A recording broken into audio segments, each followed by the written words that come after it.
জয়পুরহাটে এনসিপির দেশ গড়তে জুলাই পদযাত্রা কর্মসূচিতে সরকারের বিভিন্ন নীতি ও স্বরাষ্ট্র মন্ত্রণালয়ের তীব্র সমালোচনা করেছেন দলটির মুখ্য সমন্বয়ক নাসির উদ্দিন পাটোয়ারী। বুধবার রাতে শহীদ ডাক্তার আবুল কাশেম ময়দানে আয়োজিত সমাবেশে তিনি বলেন, সরকারকে বলছি, মুজিববাদী সংবিধানের পাহারাদার হবেন না, জনগণের সংবিধানের পাহারাদার হন। তিনি আরও অভিযোগ করেন, স্বরাষ্ট্রমন্ত্রীসহ অনেকেই মাদক ব্যবসার সঙ্গে জড়িত। তবে এসব অভিযোগের পক্ষে তিনি তাৎক্ষণিকভাবে কোনো প্রমাণ উপস্থাপন করেননি এবং সংশ্লিষ্টদের পক্ষ থেকেও এ বিষয়ে কোনো প্রতিক্রিয়া পাওয়া যায়নি।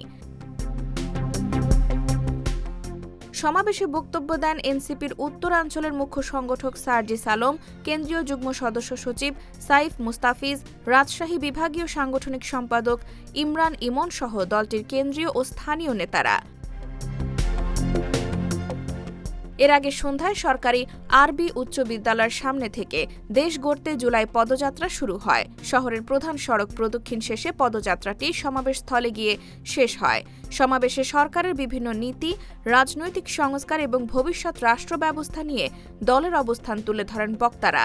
সাপ্তাহিক বাংলা গ্যাজেট নিউজ ডেস্ক।